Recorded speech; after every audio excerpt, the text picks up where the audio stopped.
pai encomenda a morte do próprio filho com a ajuda da atual companheira.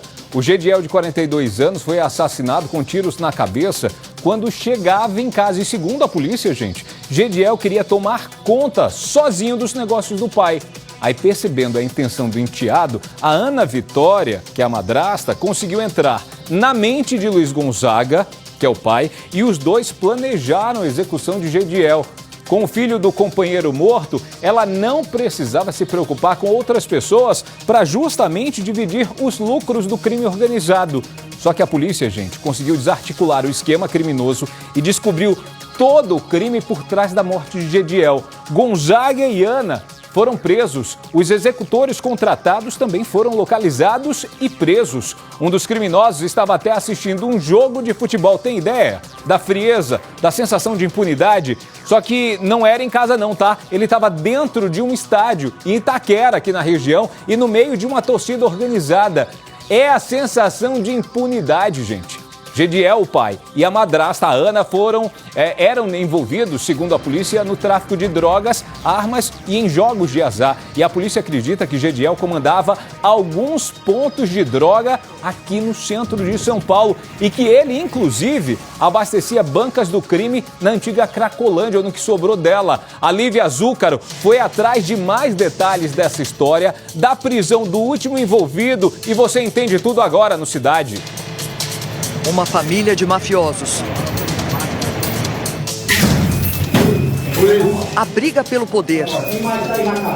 A prisão de um torcedor. E a morte do filho do chefe do tráfico, encomendada pelo próprio pai e pela madrasta.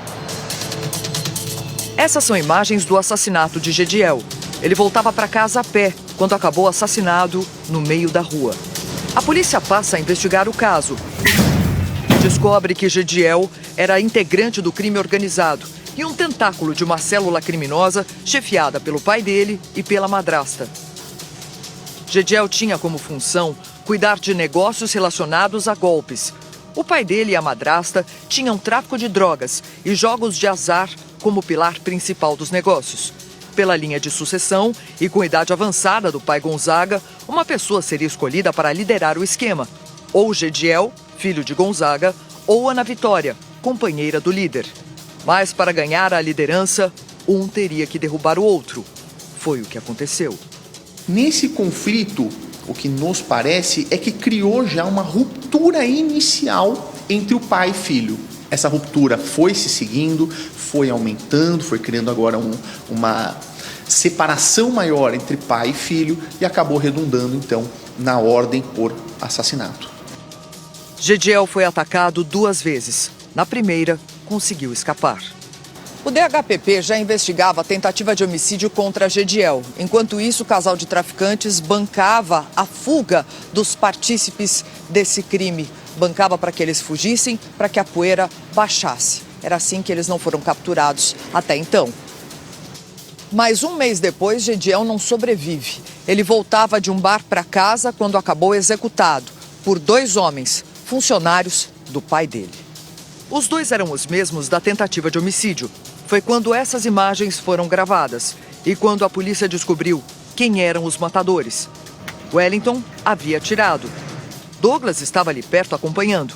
Ele havia participado da primeira tentativa de homicídio. Eram capangas, né?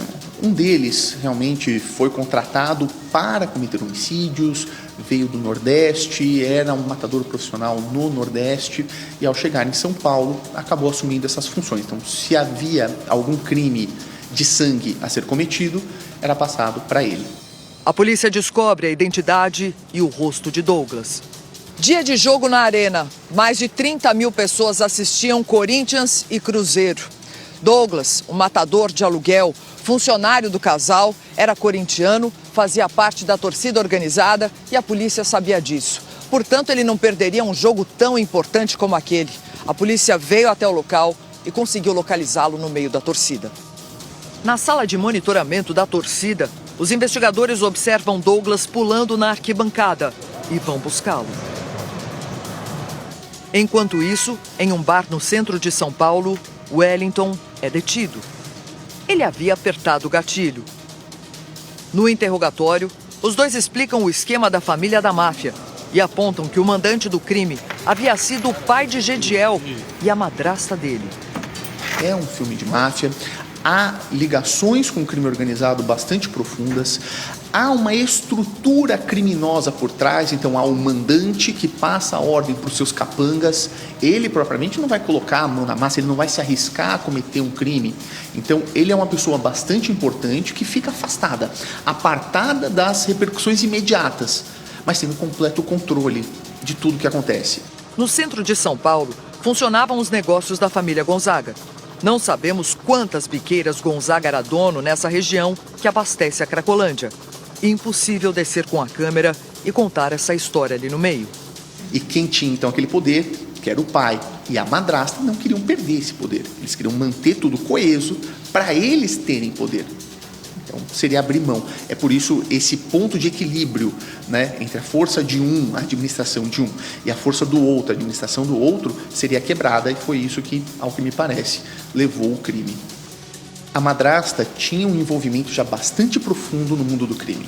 Ela diretamente conversava com membros do crime organizado, nós temos conversas nesse sentido, dela diretamente falando com pessoas do crime, de outras organizações, gerindo a droga, onde a droga seria vendida ou deixaria de ser vendida. Então, havia sim esse tipo de informação.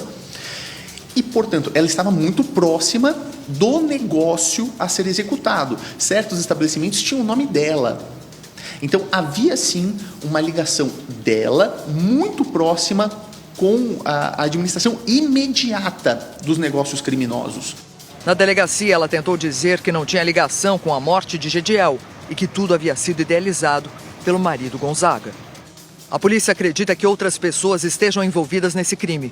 Olheiros de Gonzaga, que passavam informações sobre a localização de Gediel.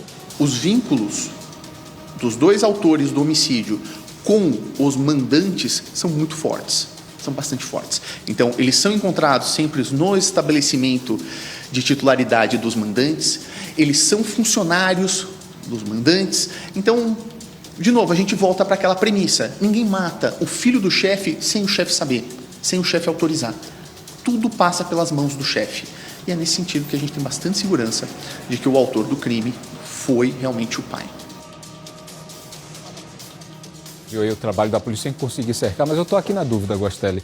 É pai, é madrasta, dois executores que tinham certeza da impunidade, a pena é a mesma para esse caso? Não, a pena vai ser individualizada para cada um deles, né? Para o mandante, que é o pai, o executor, e para a madrasta, né? Então vai depender da conduta de cada um nesse crime aí. Em algum ganha alguma qualificadora por ser parente?